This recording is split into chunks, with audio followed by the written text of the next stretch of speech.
ओम शांति।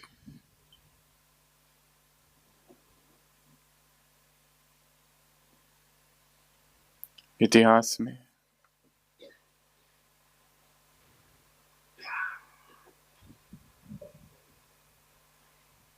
1200 नेड़ा और 1300 नेड़ी की एक कहानी है। चैतन्य महाप्रभु के जो शिष्य थे सनातन गोस्वामी, उनका भी बेटा वीरभद्र, उसके 1200 शिष्य थे और वो 1200 शिष्य ब्रह्मचारी थे और वो 1200 शिष्य नेड़ा कहलाते थे। नेड़ा अर्थात जिनके बाल मुंडे हुए हो, शेवन हेड्स। तो ये जो शिष्य थे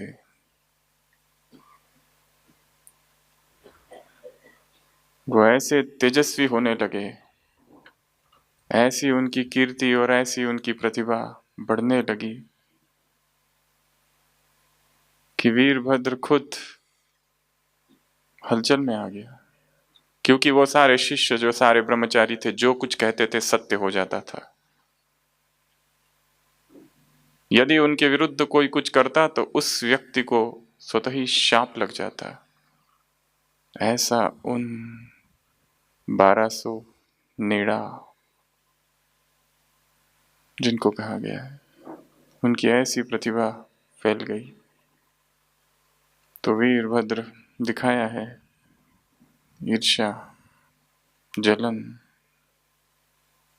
ये क्या हो गया, मेरे शिष्य और मेरे से भी आगे।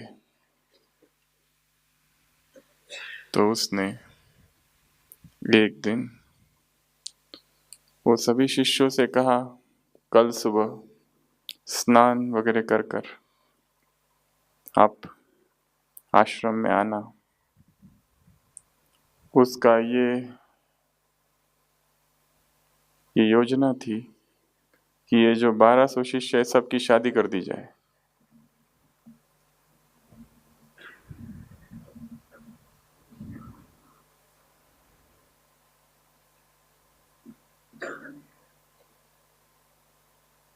तो उसने ऐसी 1200 कन्याएं, जिनको कहा गया है नेड़ी,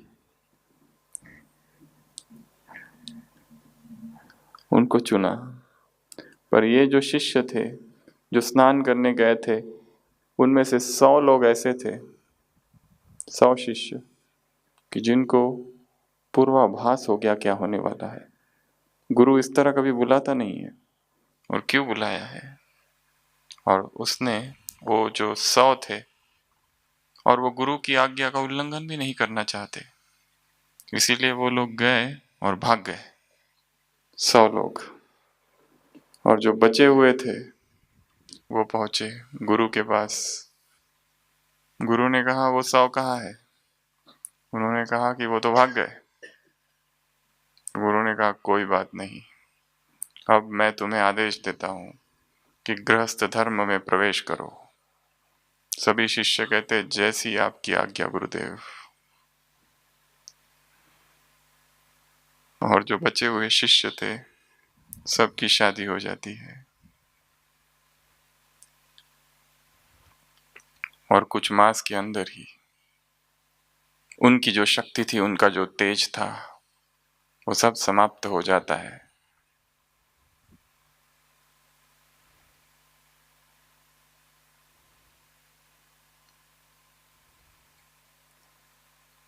जैसे ही गृहस्थी बन गए,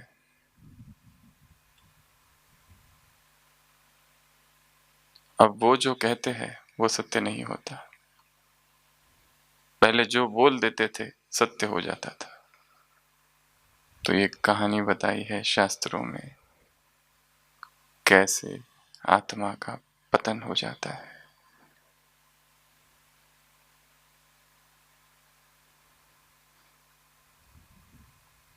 इंद्र बहुत भयभीत और दुखी था जब विश्वामित्र तपस्या कर रहा था।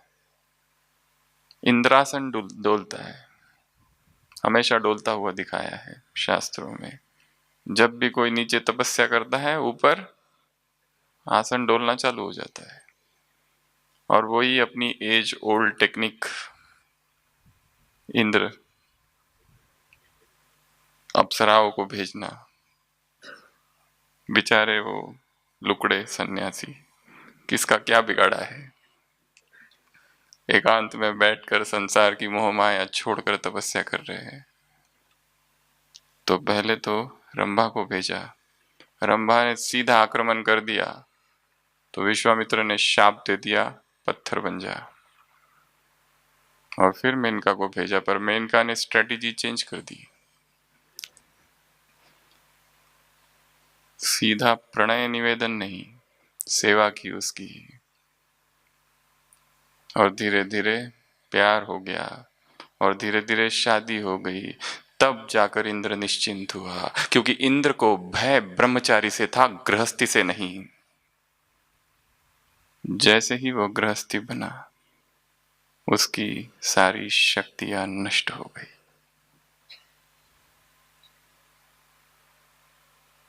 तो संपूर्ण पवित्रता बहुत ऊंची मंजिल है। कंप्लीट प्यूरिटी इमारत है, परंतु उसकी जो नींव है वो क्या है? ब्रह्मचर्य। द्वापर से अब तक जितने भी योगी पुरुष, तपस्वी आत्माएं हुई है, उन सभी ने ब्रह्मचर्य की महिमा गाई है। ब्रह्मचर्य रक्षण की विधियां बताई है।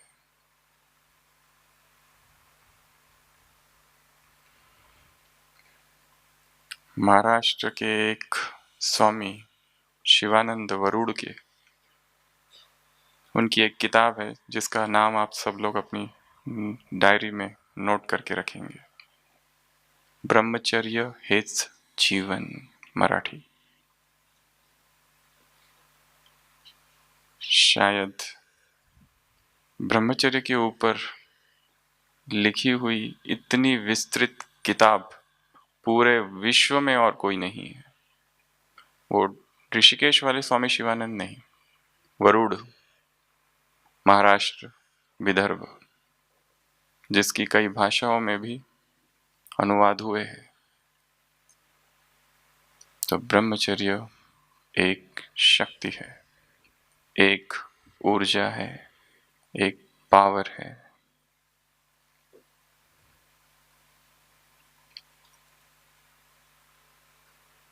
परंतु ब्रह्मचर्य केवल संपूर्ण पवित्रता नहीं है, एक भाग है। परंतु हाँ, इसको हटा दिया जाए तो पवित्रता का जो भवन है वो गिर जाएगा, क्योंकि पवित्रता की आधारशिला ब्रह्मचर्य है और कल्प कल्प के भाग्य भवन की ये आधारशिला पवित्रता है। गीत सुना ना?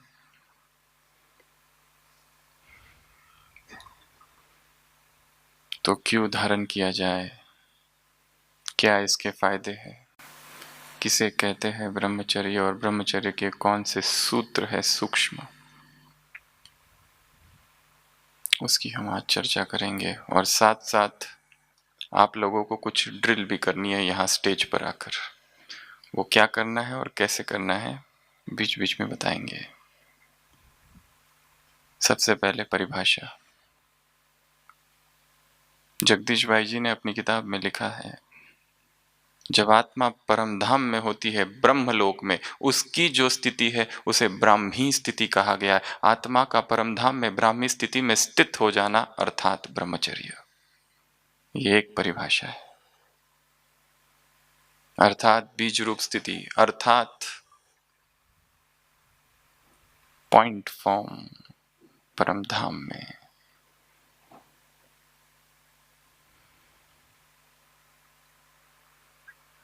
शायद कल परसों ही एक बात हमने कही थी, बाबा मेडिटेशन हॉल में आए हुए हैं और बहनें भोग लगाने जा रही है बाबा के कमरे में। कई भाइयों को प्रश्न खड़ा हुआ, बाबा साकार में यहाँ मेडिटेशन हॉल में है और बहनें उधर क्यों जा रही है, नीचे पांडव भवन में बाबा के कमरे में भोग लगाने। बाबा ने उत्तर दिया था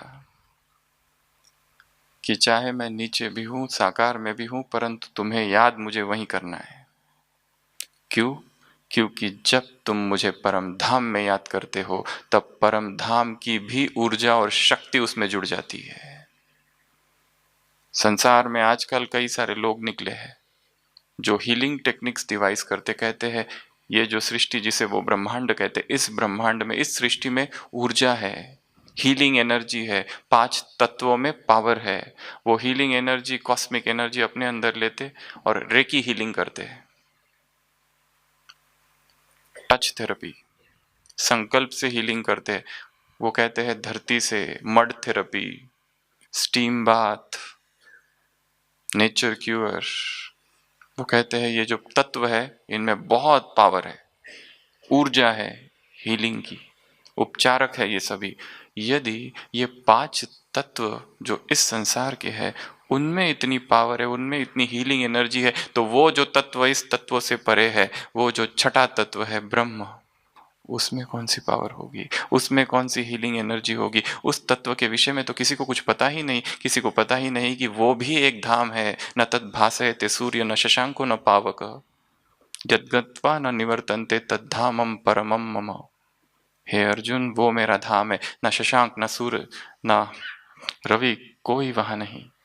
स्वयंभू जो धाम है वो परम धाम, उस ब्रह्मलोक में स्थित हो जाना। उस ब्रह्मलोक में जो स्थिति है आत्मा की, बीज रूप, पॉइंट ऑफ लाइट, उस स्थिति में स्थित हो जाना अर्थात ब्रह्मचर्य। ये एक परिभाषा। दूसरी परिभाषा, संपूर्ण काम जीत बन जाना अर्थात ब्रह्मचर्य। तीसरी परिभाषा, संपूर्ण इंद्रिय जीत बन जाना अर्थात ब्रह्मचर्य। चौथी परिभाषा, संपूर्ण प्यूरिटी अर्थात ब्रह्मचर्य। मन वचन कर्म संकल्प स्वप्न सब कुछ।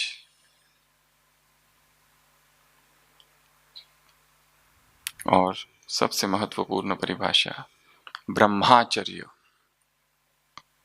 जो ब्रह्मा का आचरण था उस आचरण पर चलना अर्थात ब्रह्मचर्य। ब्रह्मचर्य अर्थात ब्रह्माचर्य। क्यों इतना महत्व है इस ब्रह्मचर्य का?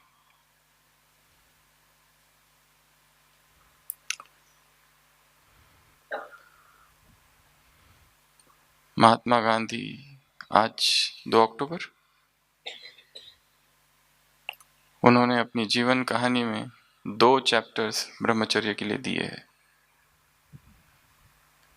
और उसमें विस्तृत वर्णन किया है हर चीज का।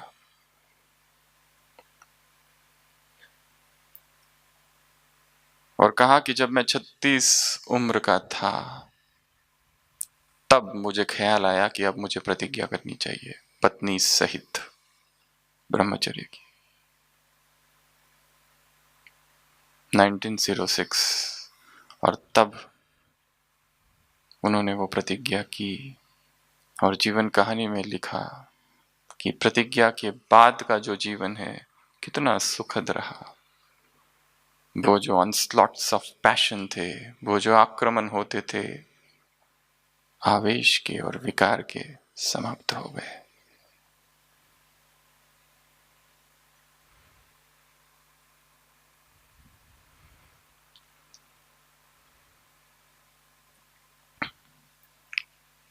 स्वामी विवेकानंद के लिए लिखा हुआ है, वो एक बार मेरठ में थे और उनका एक मित्र स्वामी अखंडानंद उनके साथ थे और वहाँ एक बहुत बड़ी लाइब्रेरी थी। तो उन्होंने कहा कि मेरे लिए कुछ किताबें लेके आओ। सर जॉन लॉक्स की किताब है, पाश्चात्य जगत का एक फिलोसोफर। 6 वॉल्यूम्स, बड़ी बड़ी बुक्स है फिलॉसफी की। तो उनका मित्र गया और उस ग्रंथालय से वो किताब ली और दूसरे दिन लौटा दी।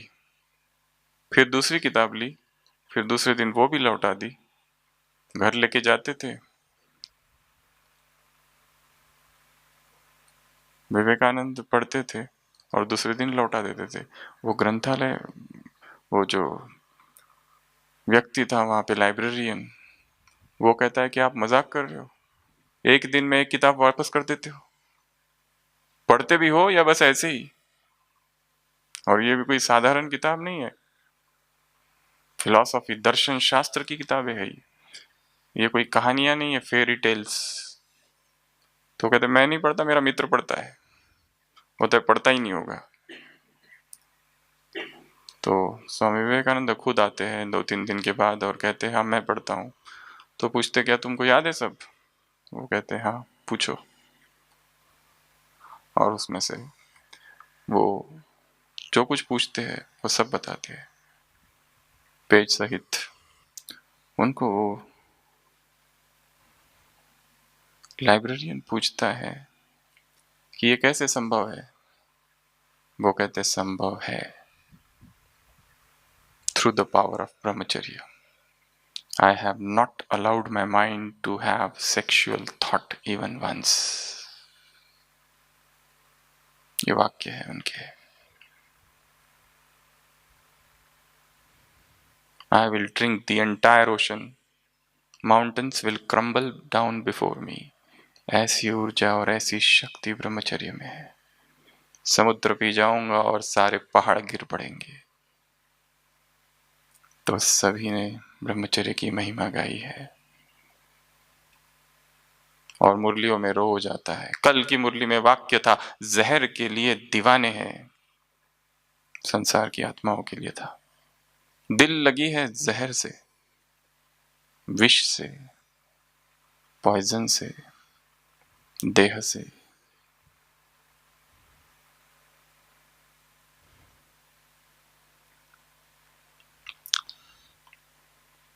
शास्त्रों में कहा गया है कि खूंखार शेर को वश में किया जा सकता है, पहाड़ को उठाकर समुद्र में फेंका जा सकता है, किसी पागल हाथी पर भी अंकुश लगाया जा सकता है, परंतु ब्रह्मचर्य को जीवन में धारण करना असंभव है, इम्पॉसिबल। और यहां क्या हो गया, भगवान आए सिंध में और वो छोटी छोटी कन्याएं, वो रोसरी माताएं, उन्होंने तुरंत प्यूरिटी धारण कर ली। कैसे हो गया? क्योंकि बाबा ने एक बात ऐसी बता दी जो आज तक द्वापर से किसी ने नहीं बताई, और उस एक बात के कारण प्यूरिटी सहज हो गई। और वो बात थी, तुम देवता थे। शास्त्रों में ये कहीं नहीं लिखा है कि हम ही वो थे। अमृतस्य पुत्रा, यहां तक तो बात कही है, तुम आत्माएं हो, तुम अमृत की संतान हो, तुम देव हो, देवता तुम्हारे वंशज थे, ये भी कहीं कहीं लिखा है, पर तुम ही थे ये कहीं नहीं लिखा है। तो ये एक ऐसी नई बात भगवान ने बता दी कि जिसके वजह से प्यूरिटी सहज हो गई।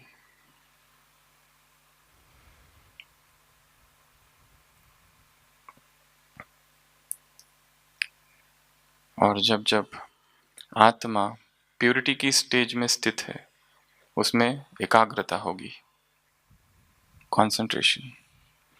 जब जब आत्मा प्यूरिटी में स्थित है, स्थिरता होगी, एक रस्ता। जब जब आत्मा प्यूरिटी में स्थित होगी, निर्णय शक्ति बहुत स्ट्रांग होगी। और जैसे ही प्यूरिटी से नीचे गिरेगी, क्लाउडी, धुंधला सा, दिखाई नहीं देगा स्पष्ट।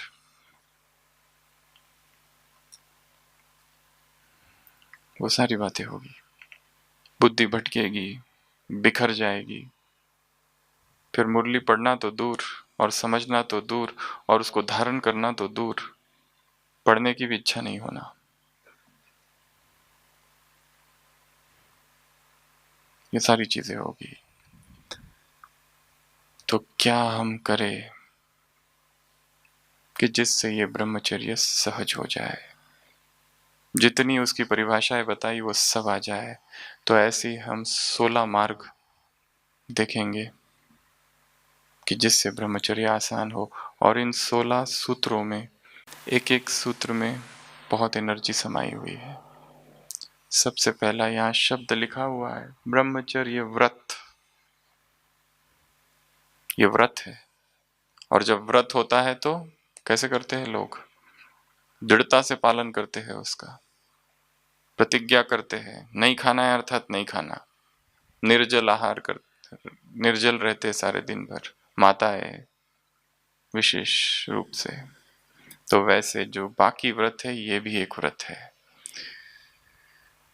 क्योंकि काम इतना सूक्ष्म है कि विश्व भर के लिटरेचर यदि स्टडी करो और विश्व भर के सन्यासी और सन्यासिनी और भिक्षु और भिक्षुणी, साधु और साध्वी, जैन धर्म, बौद्ध धर्म, इस्लाम, क्रिश्चियनिटी, सभी में ही सन्यासी बने हैं लोग, ब्रह्मचर्य व्रत का पालन किया है, परंतु वो कहीं ना कहीं फिर भी गिरे हैं। क्यों गिरे हैं? क्योंकि कोई एक चीज कारण नहीं थी, बहुत सारे कारण थे, और कोई एक चीज से वो कंट्रोल नहीं होगा, बहुत सारी चीजें साथ साथ करनी पड़ेगी। और विशेष रूप से कुमार जीवन में माया सूक्ष्म रूप से आती है, और कब आती है और कैसे आती है और किस झरोके से आती है पता नहीं चलता। तो सबसे पहला सूत्र जो है यहां से चालू करेंगे इन्हीं शब्दों के साथ, बिजी रहना। जब भी मन खाली होगा कामुक विचार आक्रमण करेंगे। भूत प्रेत कहाँ आते हैं? खंडहर, या कोई नहीं रहता वहां जाते हो।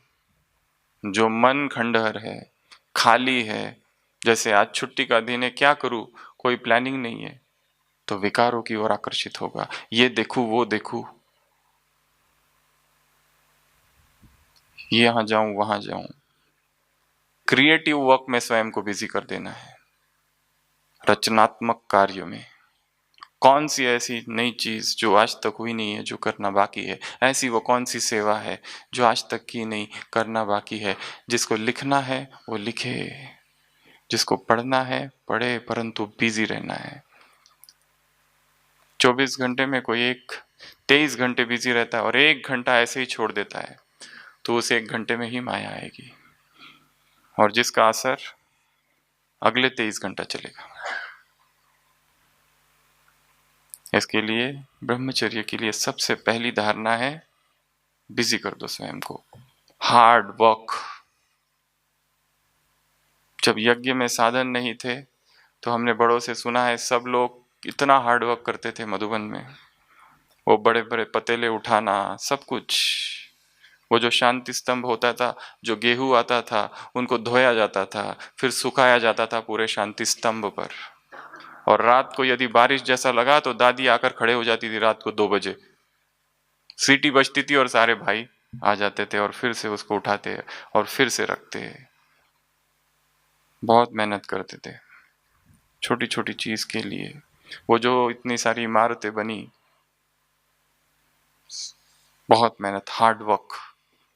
तो कुमार अर्थात हार्ड वर्क करने वाले, पसीना आने वाला, पसीना आ जाए, by the sweat of thy brow thou shall earn thy bread। जिस दिन बिजी नहीं होंगे उस दिन माया जरूर आएगी। तो पहली चीज स्वयं को बिजी कर देना है। पहले ये देखो मेरे दिनचर्या में ऐसे कौन सा टाइम है जहां मैं एकदम फ्री रहता हूं, शायद वही माया आ जाती है। वो टाइम हो सकता है कहीं खड़े हैं, किसी के लिए वेट कर रहे, ट्रैवल में जा रहे, कहीं जा रहे, ट्रेन में है, फ्लाइट में है, बाइक में है, कार में है। उस समय को सफल करना है, वेस्ट नहीं चला जाए। कुछ ना कुछ ज्ञान का चिंतन होता रहे। अगर बिजी नहीं रहेंगे तो मनसा वाचा कर्मणा, जब कुछ भी नहीं समझ में आ रहा तो स्थूल सेवा करो, कम से कम सब्जी काटो, कुछ भी करो, पर बिजी रहना है। कुछ भी समझ में नहीं आ रहा है तो go for long walk,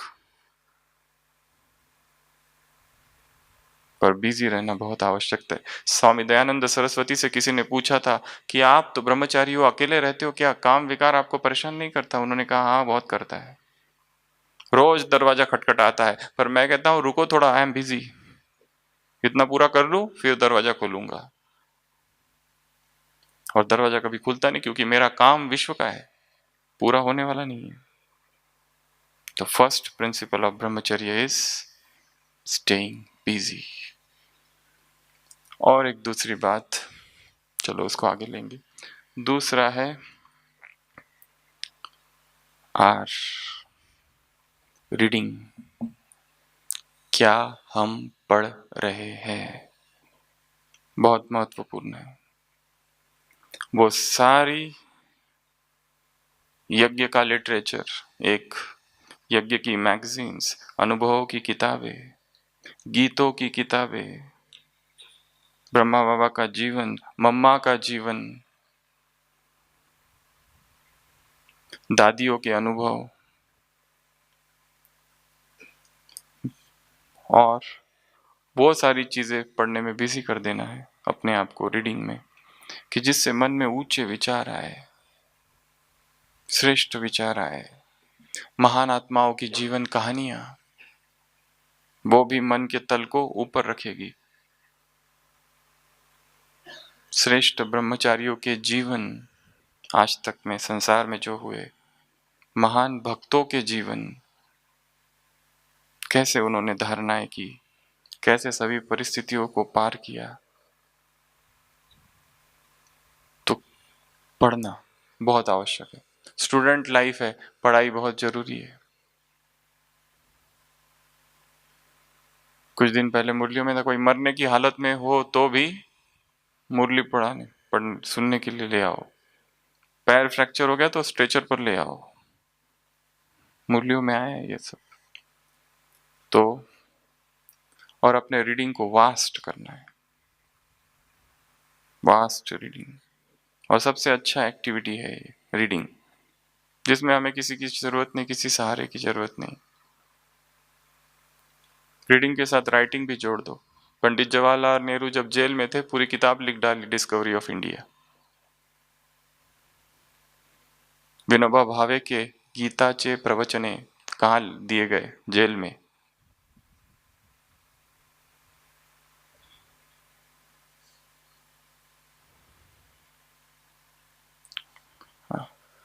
Arvind महर्षि जब जेल में थे तभी रूपांतरित हो गया, सारा परिवर्तन हो गया। वहीं पर बैठकर शास्त्रों का, धर्मों का अध्ययन किया।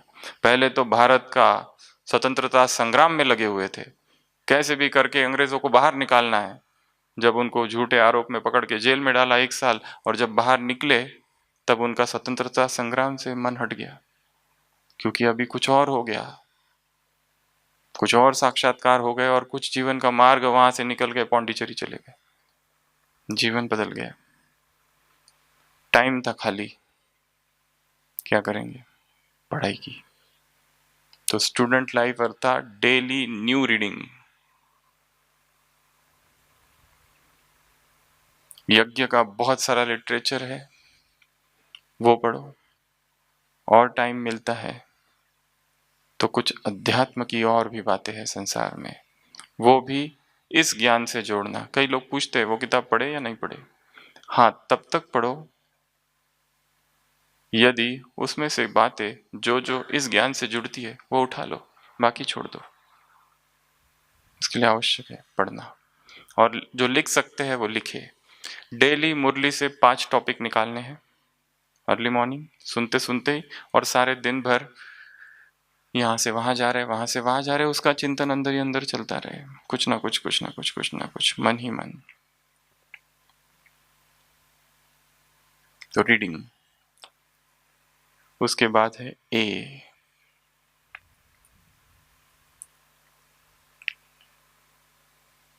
ए से बहुत सारी बातें हैं। ऑटो सजेशंस, आत्म सुझाव, स्वयं स्वयं से बात करना, स्वयं स्वयं को सजेशन देना कि तुम पवित्र आत्मा हो।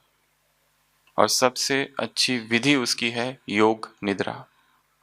रात को जब सोते हो ऐसे जाके नहीं सो जाना है, सोते सोते संकल्प देने हैं मन को, विजुअलाइज करना है और फिर उसी अवस्था में सो जाना, तो वो संकल्प अंदर चला जाएगा। उसको कहते हैं ऑटो सजेशंस, खुद खुद को सजेशन देना, सेल्फ हिप्नोसिस जैसे। जो जो संकल्प दिए जाएंगे वो अंदर जाएगा। और दो समय उसके लिए सबसे उपयुक्त है, अमृत वेला और रात को सोते समय। और एक आप सबको काम दे रहे हैं, व्हाट इज योग निद्रा, इस पर सबको रिसर्च करना है। योग निद्रा किसे कहते हैं? संसार में कई लोग इस पर भव्य सभा में प्रयोग करते हैं, सबको लिटा दिया जाता है, एक एक घंटे की कमेंट्री योग निद्रा की। कैसे चेतना को शरीर से घुमाना, कैसे देखना, विजुलाइज करना, 15 मिनट में 2 घंटे की नींद कैसी हो जाए, ये बहुत सारी टेक्निक्स है उसमें। भारत का एक योगी विदेश गया और उस स्पेन में गया, वहाँ के लोग इंग्लिश और हिंदी नहीं समझते थे, उन्होंने वो भाषण इंग्लिश में लिखा और सो गए। और एक व्यक्ति को कहा कि ये भाषण तुम स्पेनिश भाषा में ट्रांसलेट करो और मुझे पढ़ के सुनाओ, और वो योग निद्रा में सो गए, खर्राटे लेने लगे। और इस व्यक्ति ने वो स्पेनिश भाषा में वो भाषण उनको सुनाया, वो सोए हुए हैं और वो सुन भी रहे हैं, और उठे और जाकर स्पेनिश भाषा में भाषण दिया जो कि उनको आती नहीं थी। योग निद्रा के अद्भुत चमत्कार बताए गए हैं, अद्भुत चमत्कार, क्योंकि सीधा सबकॉन्शियस माइंड उसमें आ रहा है। और उसमें सबसे मेन प्रिंसिपल है ऑटो सजेशंस।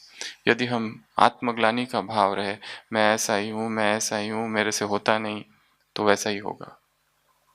दृढ़ संकल्प, श्रेष्ठ संकल्प, समर्थ संकल्प, शक्तिशाली संकल्प। महात्मा बुद्ध 6 मास 6 साल तक भटकते रहे। 6 साल के बाद जब थक गए, शरीर में अन्न का एक दाना नहीं, और गिर पड़े, और किसी महिला ने आकर वो खीर पिलाई, और उसके बाद बोधि वृक्ष के पास बैठे और संकल्प किया कि जब तक मैं सत्य को ना पालू उठूंगा ही नहीं।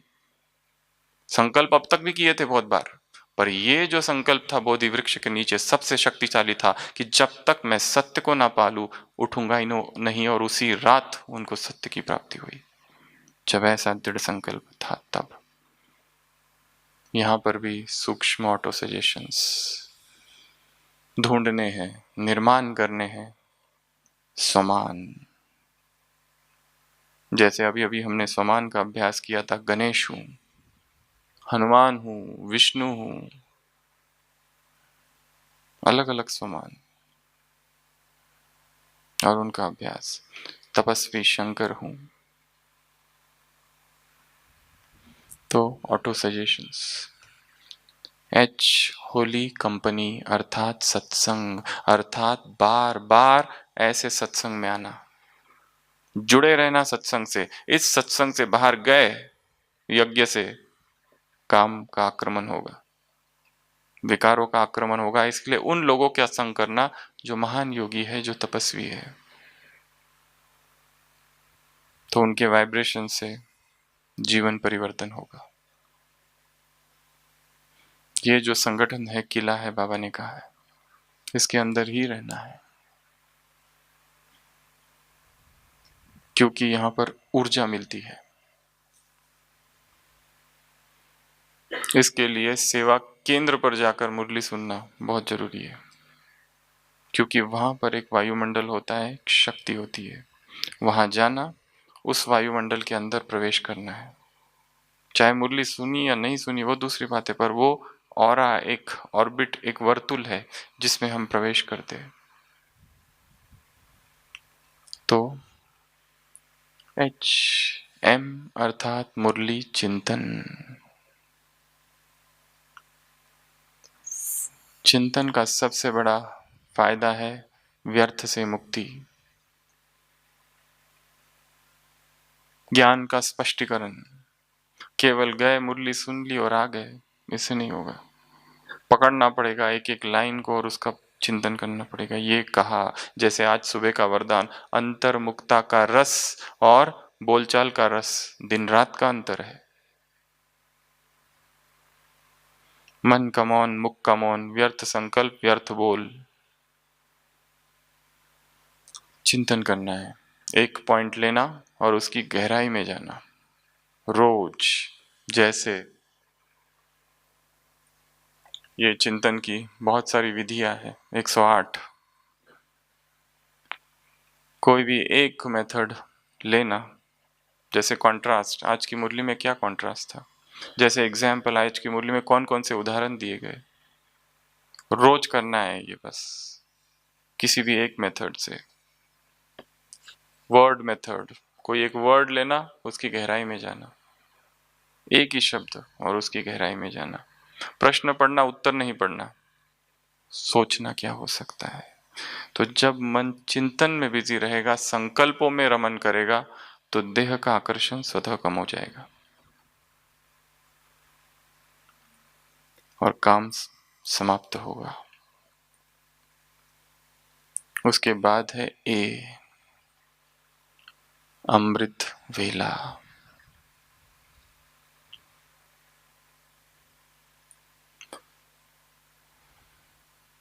दो बातें हैं, क्वालिटी और क्वांटिटी, दोनों शक्तिशाली हो।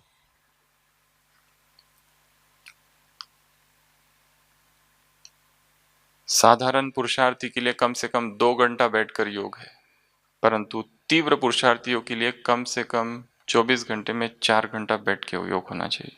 उसके लिए कितने बजे उठना है और शाम को कैसी अपनी दिनचर्या एडजस्ट करनी है, सारे दिन भर में बहुत सारे काम है, बिजी है, यहाँ जाना है, वहाँ जाना है, ये सब कुछ होते हुए भी योग का चार्ट बैठा हुआ, लक्ष्य रखना है 4 आवर्स। 4 आवर्स बहुत बड़ा टारगेट है एक रीति से देखा जाए तो। और सुबह का अमृत वेला बहुत पावरफुल हो। ऐसे कितने कुमार हैं जो ये कह सकते कि हमारा रोज का अमृत वेला बहुत पावरफुल होता है, बहुत पावरफुल। एक कम है या एक ही है तो इस जीवन की नींव अमृत वेला। अमृत वेला संपूर्ण शरीर से डिटैच। अव्यक्त महावाक्य है बाबा के कि अमृत वेला स्वयं को परम प्रभु प्रेम से इतना भर दो कि सारे दिन भर किसी भी देहधारी का प्यार ना खींचे। और अमृत वेले में भी ज्यादा से ज्यादा समय तक परम धाम में रहने का अभ्यास। इस पर कुछ क्लासेस और ड्रिल्स भी है जो आप बाद में सुन सकते हैं कि कैसे परम धाम में ही लंबा समय टिके, कौन कौन से अभ्यास परम धाम में करे। जैसे ही वहां स्थित होते हैं, नीचे का आकर्षण समाप्त हो जाता है, धीरे धीरे धीरे धीरे धीरे।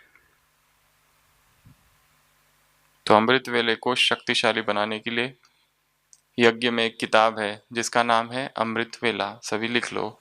और जिसने ये किताब नहीं पढ़ी है, कल से पढ़ना चालू करेंगे, दिन में 2 बार, सुबह एक बार, शाम को एक बार, 1 मास तक बस यही किताब पढ़ते रहना है, जिसमें बाबा के महावाक्यों का संकलन है। तब तक पढ़ना है जब तक एक एक वाक्य याद ना हो जाए। अमृत वेला छोटी सी किताब है, देखिए सबने, देखिए, पर अब रिवाइज करनी है उसको, क्योंकि जब उसका महत्व पता चलता है तब अपने आप अमृत वेले की क्वालिटी इंप्रूव हो जाती है। नहीं तो आधा अमृत वेला नींद में जाता है, साधारणता में जाता है, व्यर्थ में जाता है, बुद्धि भटकती रहती है। हम अपने व्यक्तिगत अनुभव से बता सकते हैं कि बहुत सारी क्लासेस और बहुत सारे टॉपिक्स और बहुत सारी नई बातें जो कही गई, वो सारी की सारी टचिंग अमृत वेला आई है। वो कहाँ से निकाला, कभी कभी हमको आश्चर्य लगता है ये आया कहाँ से। प्लेन बुद्धि होकर बैठ जाओ, प्रकट हुए हैं बहुत सारी क्लासेस, बहुत सारा चिंतन। क्योंकि जब कोई चिंतन शरीर में बैठकर करता है, उसकी हद है। जब शरीर से निकल कर बाहर चला जाता है, तो सारा विश्व सामने आ जाता है और उससे संबंधित सारी बातें जुड़ जाती है। तो ज्यादा से ज्यादा समय तक अशरीरीपन, अमृत वेला। और उसके बाद में अब सबसे महत्वपूर्ण चर्चा है सी।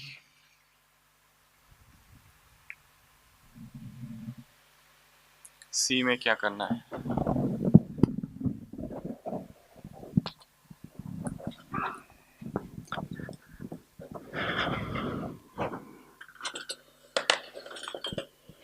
सी में बहुत सारी बातें हैं, मुख्य रूप से 4। सी अर्थात सबसे पहला सी में कंट्रोल, दूसरा कंजर्व, तीसरा डाइवर्ट और चौथा सब्लिमेशन। ब्रह्मचर्य पालन के ये 4 नियम हैं। सबसे पहला नियंत्रण, दूसरा संरक्षण, कंजर्वेशन करना, उसको प्रिजर्व करना, तीसरा वो एनर्जी को डाइवर्ट करना और चौथा सब्लिमेशन, उदात्तीकरण। मनुष्य शरीर में ऊर्जा है।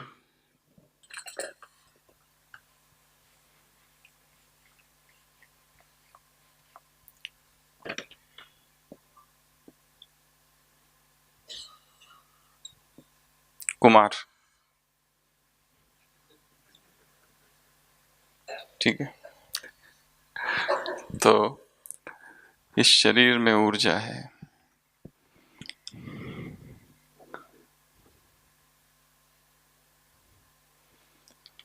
ये जो ऊर्जा है यदि नीचे बहती है तो शरीर को जन्म देगी। ये जो ऊर्जा है अगर ऊपर बहती है तो ये लाइफ फोर्स, वाइटल फोर्स, ओजस बनता है। ओजस शक्ति में रूपांतरित होता है। और ये जो वाइटल फोर्स, वाइटल फ्लूइड निरंतर बन रहा है। यदि सतयुग और त्रेता युग में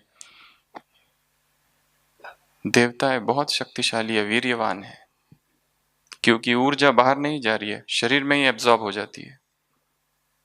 स्त्रियों में मासिक धर्म शायद वहां नहीं है। सतयुग त्रेता उसे भी अपवित्रता कहा है, संपूर्ण ब्रह्मचर्य की दृष्टि से अगर देखा जाए तो। और पुरुषों में ये जो रस है जो नीचे बहेगा, क्योंकि उसमें इतनी शक्ति है कि नए शरीर को जन्म देता है। यदि उसे रोक लिया जाए तो वो ही शक्ति बनेगा जो कुंडलिनी शक्ति जिसको कहते हैं। ऐसी कोई शक्ति दिखने में नहीं है, ना ही कोई ऐसी कोई शक्ति कुंडली मारकर वहां बैठी है, और ना ही ये जो लिक्विड है और ये जो फ्लूइड है इसमें कोई ऐसी पावर है, परंतु सूक्ष्म पावर है, स्थूल नहीं। और ना ही ऐसी कोई रचना शरीर में है कि ये ऊपर बहे। ऐसी कोई रचना शरीर में है, ऐसा कोई मार्ग भी नहीं है। पर जो बहता है वो सूक्ष्म ऊर्जा बहती है। और ये ऊर्जा नीचे बहेगी जब 3-4 चीजें होगी। ये जो नर्वस सिस्टम है, यहाँ ब्रेन है, यहाँ फिर स्पाइनल कॉर्ड है, और स्पाइनल कॉर्ड से सारी जगह नर्व्स जा रही है।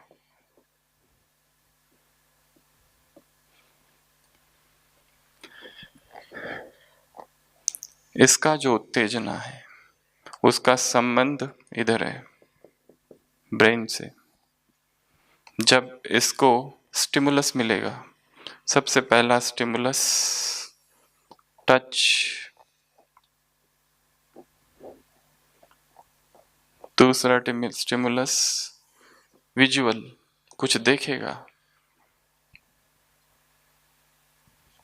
उत्तेजना यहां से इधर जाएगी। इमेजिनेशन, सोच रहा है, कल्पनाएं कर रहा है। स्टिमुलस, साइकोलॉजिकल स्टिमुलस, रूप रस गंध स्पर्श शब्द, वो सारे स्टिमुलस इधर आएंगे और यहां से आते ही उत्तेजना यहां होगी और रस नीचे बहेगा। यदि ये स्टिमुलस आए ही नहीं और इसी को रोक दिया गया तो ये नीचे नहीं जाएगा, फिर ये यहीं रुक जाएगा। इसका यहां रुक जाना ही ब्रह्मचर्य है। एक योगी उतना ही विलाप करता है जितना एक स्त्री अपने पति के खो जाने पर करती है, जब उसका शरीर का वह दिव्य रस बह जाता है। उस बिंदु का संरक्षण अर्थात ब्रह्मचर्य। और देवता जो थे स्वतः होता था, वहां ऐसी कोई प्रोसेस ही नहीं थी कि वो नीचे चला जाए, क्योंकि शरीर में ही एब्जॉर्ब हो जाता था। पर द्वापर से बदल गया, देहभान आ गया, मैं स्त्री मैं पुरुष ये सब आ गया। तो सबसे पहली चीज हमने बताई कंट्रोल। इस कंट्रोल में 8 चीजें हैं।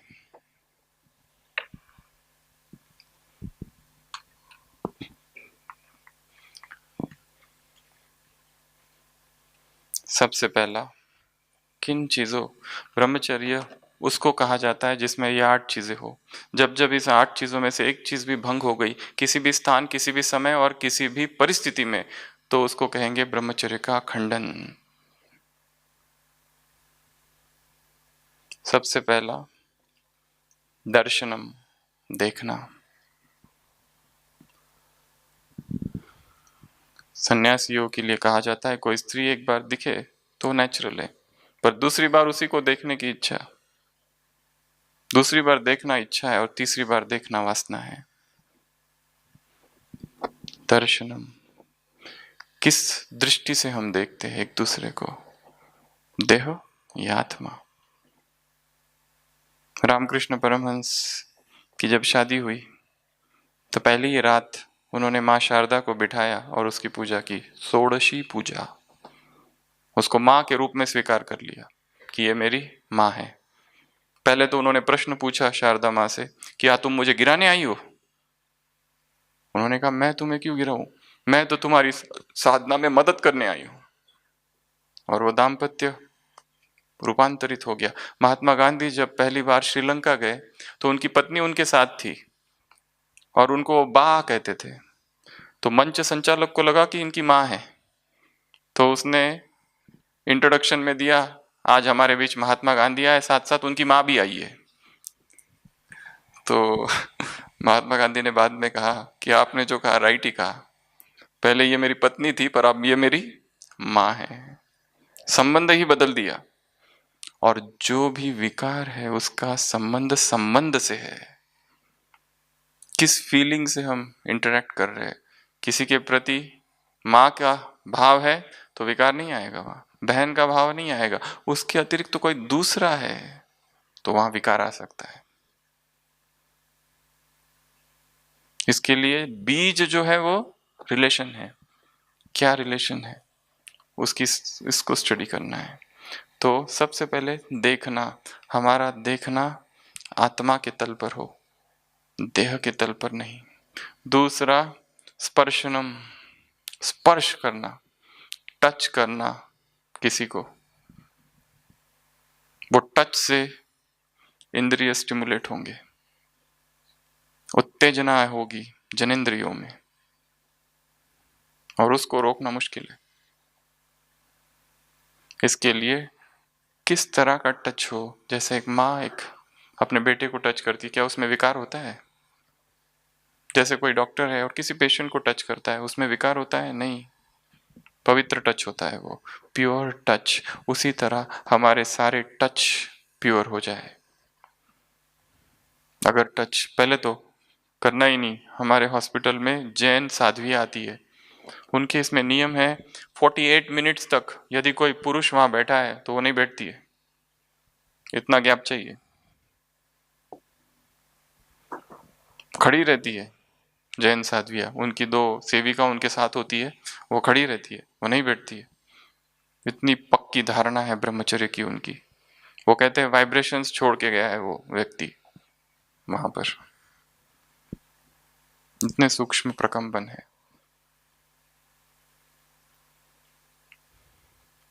महाभारत में युधिष्ठिर से पूछा गया, जब तुम्हारी माँ कुंती बैठी हुई है और तुम बैठे हो, तो क्या तुम्हारा मन विकार से मुक्त है?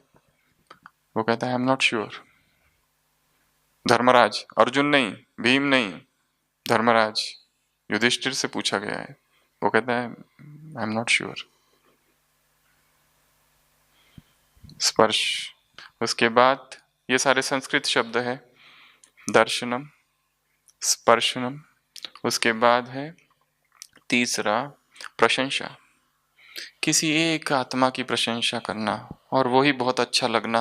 मुरलियों में आता है बाबा ये बहन बहुत अच्छी है, ये मुरली बहुत अच्छी चलाती है, बाबा ये बहन बहुत मीठी है। बाप कहते हैं अरे बहन मीठी नहीं है, मुरली मीठी है।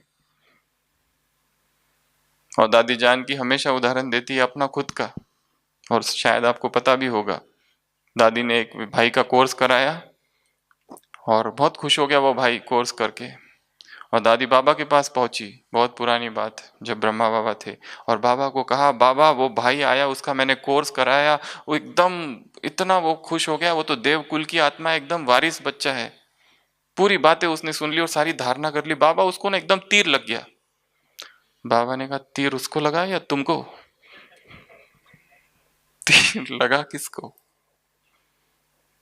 किसी एक ही व्यक्ति की प्रशंसा करना, किसी एक ही व्यक्ति का सार्वजनिक रूप से प्रशंसा कर दी, ठीक है हो गया, पर एक ही बहन अच्छी है और एक ही भाई अच्छा है, इसी को सारी सेवा देनी चाहिए, और उसके साथ कुछ अगर हो गया तो इधर हलचल। ये ब्रह्मचर्य का खंडन है। प्रशंसा, प्रशंसा न्यूट्रल, ये बहुत अच्छा है, सेवा अच्छी करते, हो गया काम से काम और चले गए। उसी में फंस जाना, उसी का गुणगान करना, उसी का मन में प्रशंसा करना, दूसरों के सामने और मन में प्रशंसा करना, ये ब्रह्मचर्य का खंडन है। चौथा केली, संस्कृत शब्द है, साथ साथ खेलना, स्त्री और पुरुष साथ साथ खेल रहे हैं, साथ साथ पढ़ते हैं, साथ साथ घूमते हैं, कहते हैं वी आर जस्ट फ्रेंड्स।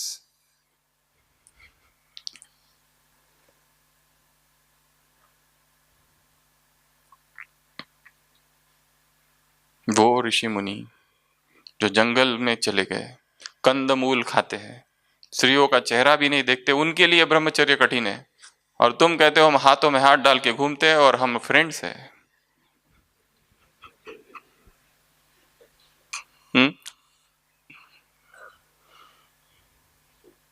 खेलना, वो जमाना एक है आउटडोर गेम्स बाहर, ये उसके लिए कहा गया है, पर जब ये लिखा गया तब वो इंडोर गेम्स का किसी को पता नहीं था। और अभी जो खेल खेला जाता है वो है व्हाट्सएप का खेल, एक मैसेज इधर से, एक मैसेज उधर से, एक मैसेज इधर से, एक मैसेज उधर से, कभी वो नाराज कभी ये नाराज, ये भी खेल ही है और टाइम वेस्ट है। कोई इस कोने में कोई उस कोने में अंधेरे, और बातें चालू है आधा आधा घंटा तक, क्या बात कर रहे और क्यों बात कर रहे?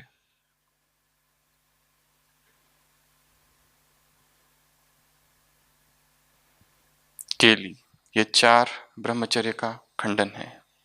किसी भी स्थान, किसी भी समय, किसी भी परिस्थिति में अगर ये होता है तो। 5वां गुह्य भाष्य, गुह्य भाष्य अर्थात प्राइवेट टॉक्स, सीक्रेट टॉक्स, व्यक्तिगत बातें, पर्सनल बातें, सेवाओं की बातें से चालू और धीरे धीरे पर्सनल बातें।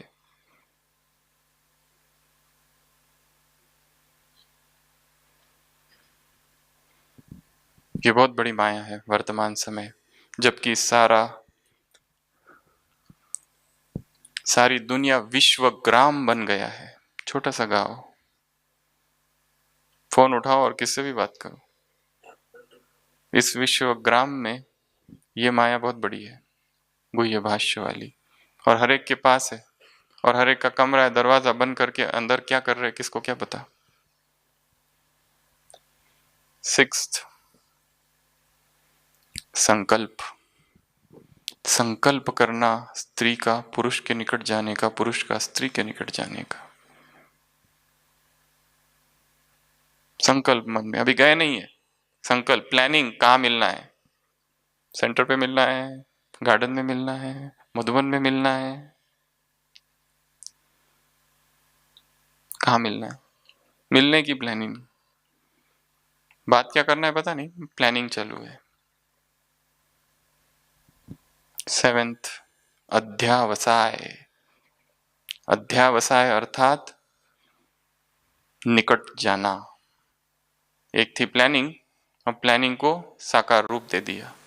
और लास्ट, काम क्रिया, द सेक्सुअल एक्ट। काम कटारी जिसको बाबा कहते हैं। यदि मुंह काला किया तो 1 साल तक यहां नहीं आना, बाप को मुंह नहीं दिखाना, साकार महावाक्य है। ये सारी पॉइंट्स 8 ब्रह्मचर्य के में कंट्रोल में है। दूसरा पॉइंट था कंजर्व। कंजर्व करना अर्थात रोकना, छेद जो है उसको बुझाना। कौन कौन से छेद है, कौन कौन से ट्रिगर है। वो छेद हो सकता है वीडियो, वो छेद हो सकता है कोई मूवी, कोई ट्रेलर, कोई क्लिप, कोई ऑडियो, कोई वस्तु, कपड़े,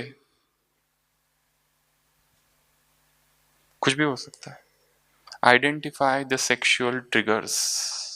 ये जो शरीर का डायग्राम बताया, अगर ये ट्रिगर्स ही रोक दिए गए तो विस्मृति रहेगी देह की, नहीं तो शरीर याद आएगा, क्योंकि ये ट्रिगर्स बहुत जबरदस्त है। एक एक कहीं से भी कुछ भी आ सकता है, उसको रोक देना इस ब्रह्मचर्य। तो ये जो होल्स है इनको बुझाना है, उसके लिए लिस्ट बनानी स्वयं की, पोस्टर, पिक्चर, क्या ट्रिगर है, कुछ भी ट्रिगर हो सकता है जिससे वासनाएं ट्रिगर हो जाती है। अजामिल की कहानी है शास्त्रों में, वो तो अच्छा था, पर एक दिन जंगल में उसने क्या देख लिया, उसके बाद में विकार की इच्छा उत्पन्न हो गई, और फिर वहां से पतन चालू हुआ, और फिर वो अजामिल बना, जिसका शास्त्रों में गायन है। तीसरा बताया डाइवर्ट। डाइवर्ट कर देना, किसमें डाइवर्ट करेंगे, GYDS में। GYDS अर्थात ज्ञान योग धारणा सेवा। बिजी हो जाना इसमें, ताकि बुद्धि उधर जाए ही ना। ज्ञान में इतना गहराई में चले जाओ कि फिर कहीं जाने की जरूरत नहीं। योग इतने नए नए एक्सपेरिमेंट, हर दिन नए प्रयोग योग के। जो योग सुबह किया वो शाम को नहीं, जो शाम को किया वो सुबह नहीं, हर दिन नया योग, हर दिन नए प्रयोग। तो डाइवर्ट करना है ज्ञान योग धारणा सेवा। और चौथा पॉइंट बताया था सब्लिमेशन अर्थात उदात्तीकरण। उस वो जो वीर्य है वो ओजस बन जाए, शक्ति बन जाए, वो है ब्रह्मचर्य। और जब ये होगा सब्लिमेशन, सब्लिमेशन दिव्यकरण, उदात्तीकरण, पवित्रीकरण, जो नाम दो इसको, उसको दबाया नहीं, उसका दमन नहीं किया। और जब भी ये ऊर्जा इतनी जबरदस्त है काम की, जिन्होंने इसको दबाया घातक परिणाम हुए, विक्षिप्त हो गए लोग। यहां तक कि सिगमंड फ्राइड ने कहा है, जिसने सबसे पहले ये सिद्धांत रखे सारे सबकॉन्शियस माइंड के, उसने कहा कि मनुष्य में बस एक ही चीज है, हर एक के अंदर काम वासना, बस जो कुछ वो करता है इसी के आधार से करता है, और दिखाता कुछ भी नहीं बाहर, पर जो हो रहा है इसी काम से हो रहा है। पर उस सिगमंड फ्राइड को ये नहीं पता था इसके आगे भी बहुत सारी बातें हैं। सब्लिमेशन की उसको कोई आइडिया नहीं थी। उसने सप्रेशन के बारे में बहुत कहा, उसने इतने सारे पेशेंट स्टडी किए, और सारे पेशेंट्स के बाद में उसने कहा कि ये जो बीमारी है शरीर की नहीं है, सप्रेशन ऑफ सेक्सुअल डिजायर्स की है। और जिन्होंने इसका दमन किया है पागल जैसे हो गए हैं। दमन से ये नहीं होता है। लंगोट पहनते हैं लोहे की, एक सन्यासियों का ग्रुप है, क्या सन्यासी तपस्वी बन गए? नहीं बन पाए।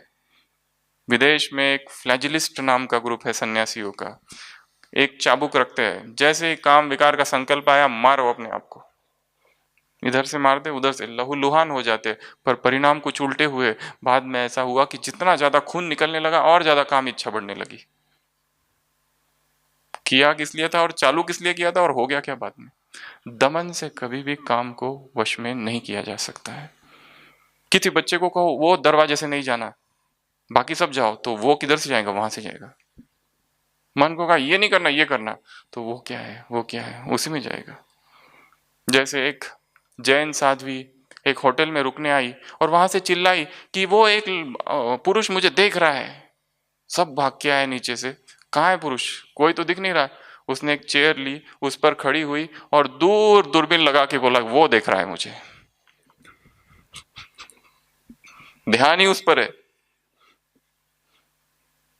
दमन है ये सब, सपरेशन किया है इच्छाओं का। सपरेशन नहीं करना है, उनको समझना है। काम को जीतना अर्थात पहले काम को समझना।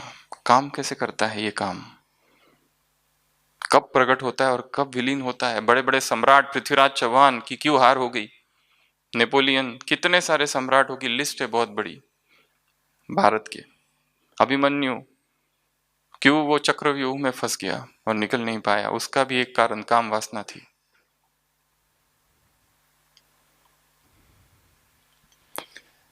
तो ये चार चीजें हैं, कंट्रोल 8 बातों से, दर्शनम, स्पर्शनम, प्रशंसा, स्तुति, केली, गुह्य भाष्य, संकल्प, अध्यावसाय, क्रिया।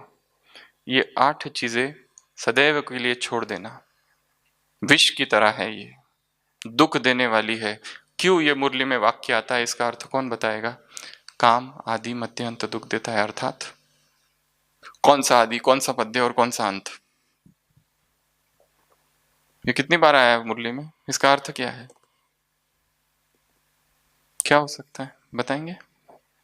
बहुत सारे अर्थ हो सकते हैं, एक तो सतयुग वो द्वापर कलयुग वो वाला भी अर्थ हो सकता है, परंतु काम आदि मध्य अंत दुख देता है अर्थात आदि जहां से शुरुआत होता है वो बेचैनी क्रिएट करता है। इधर स्पर्श देखना, उसी का चेहरा घूमता है। एक कुमार ने फोन किया था, वो कहता था कि मैं क्या करूं, ये जो बहन मुरली सुनाती है उसी से प्यार हो गया है, योग करता हूं तो उसी का चेहरा आता है, अब बताओ क्या करना है।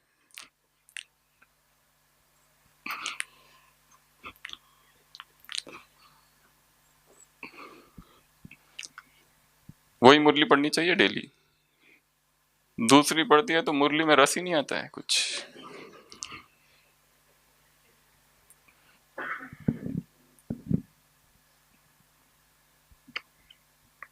किसी बहन का भी एक बार फोन आया था कि पता है वो तो विवाहित है, फिर भी वही भाई अच्छा लगता है, अब क्या करूं, एकाग्रता नहीं होती है वो अगर क्लास में नहीं आता है तो, इधर भी और उधर भी, आंख तो दोनों तरफ लगती है, पता सब है। क्लासेस कराने वाले हैं प्यूरिटी पर खुद फंसे हुए हैं।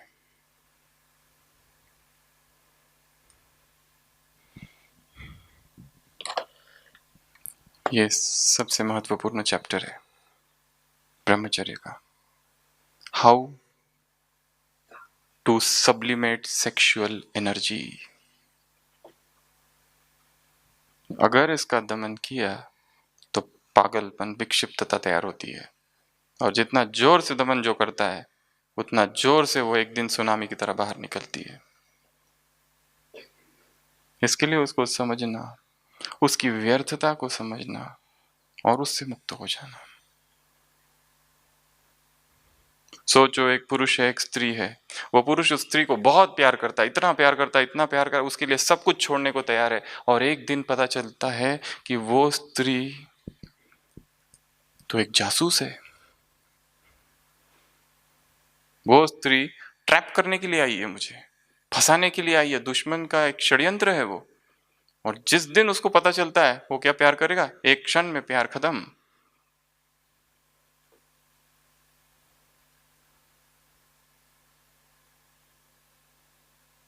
ऐसा जागरण चाहिए इसके प्रति। कैसा ये व्यर्थ है। एक माली है जिसके पास बहुत बड़ा बगीचा है और इसमें भांति भांति के फूल है, सारे फूल एकदम सुगंधित है, सब फूलों को एकत्र करता है और फिर उनका रस बनाता है, ठीक है, और फिर नाली में जाके बहा देता है। बुद्धिमान है माली या बुद्धू, क्या कहेंगे? ये माली बुद्धिमान है या मूर्ख? देह में भी ऊर्जा उत्पन्न हो रही है, देह में भी रस उत्पन्न हो रहा है, क्षणिक सुख, और रस बह गया। उसको मूर्ख कहेंगे या बुद्धिमान? हाँ, ये जो लास्ट है, एट्थ काम, इसमें भी सुख है। ऐसे ही लोगों को पागल नहीं कर रखा है इसने, इसमें भी सुख है। द्वापर से सबसे बड़ा फोर्स जो है प्रजोत्पत्ति का, वो काम ही है। और क्यों उसके पीछे? क्योंकि काम में भी अशरीरीपन है, वहां पर भी ईगोलेसनेस है, वहां पर भी अतीन्द्रिय सुख है। मेल्स 14 सेकेंड, फीमेल्स 8 सेकेंड्स, वहां पर भी सुख है, एक झलक है वहां पर मिलन की, पर वो पूरी होते ही तुरंत फ्रस्ट्रेशन चालू होता है। Next step.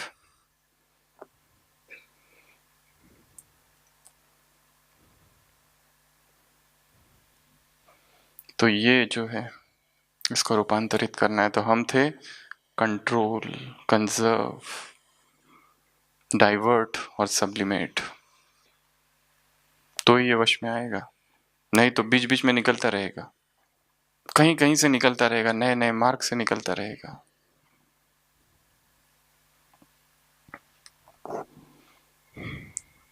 उसके बाद में एच अर्थात हियरिंग, सुनना। हम क्या सुनते हैं? अपने आप को बिजी कर दो, अपने मोबाइल पे जितनी अच्छी अच्छी क्लासेस है यज्ञ के वरिष्ठ भाई बहनों की, सब डाल के रख दो, और जब भी ट्रैवल करो, जब भी कहीं जाओ, एक ही काम, क्लासेस सुनते रहना। कुछ ना कुछ अच्छा जाने दो अंदर, कोई तो पॉइंट कहीं से कहीं टच हो जाएगी, कोई नई बात पता चलेगी। इससे व्यर्थ की चर्चा, व्यर्थ की बातें, व्यर्थ का घूमना फिरना। एक भाई है जो जॉब करता है, 4 घंटे उसको कार चलानी होती है, कहता है मैंने सारी क्लासेस जो मैं करता हूँ वो ड्राइविंग में की है, सुनी है सारी क्लासेस, और मेरा टाइम सफल होता है उससे। कितनी अच्छी बात है। बजाय इसका कि सरकार को गाली दो, ट्रैफिक जाम, रोड खराब, सुनते रहो और बिजी रहो। हियरिंग। फिर उसके बाद है ए एपिटाइट कंट्रोल। एपिटाइट अर्थात भूख।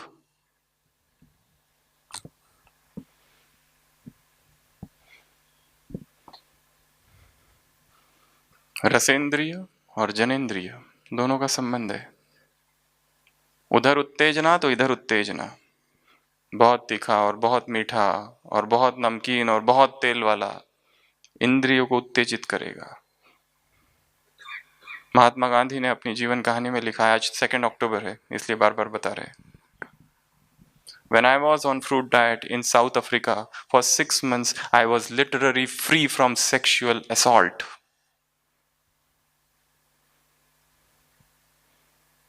I had experienced complete immunity from passion, animal passion.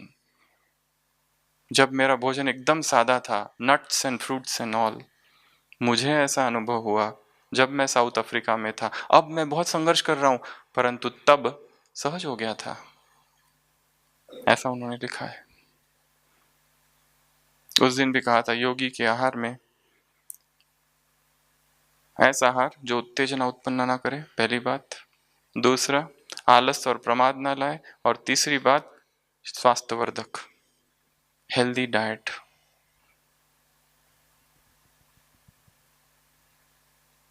जैसा अन्न वैसा मन। तो एपिटाइट कंट्रोल, उसके बाद है आर, राजयोग मेडिटेशन। अभी हम लोग एक प्रयोग करेंगे, रेड लाइट।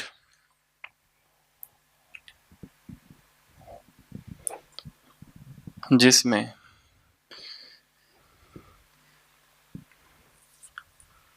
एक साथ कम से कम 10 से 15 लोग स्टेज पर आएंगे। म्यूजिक।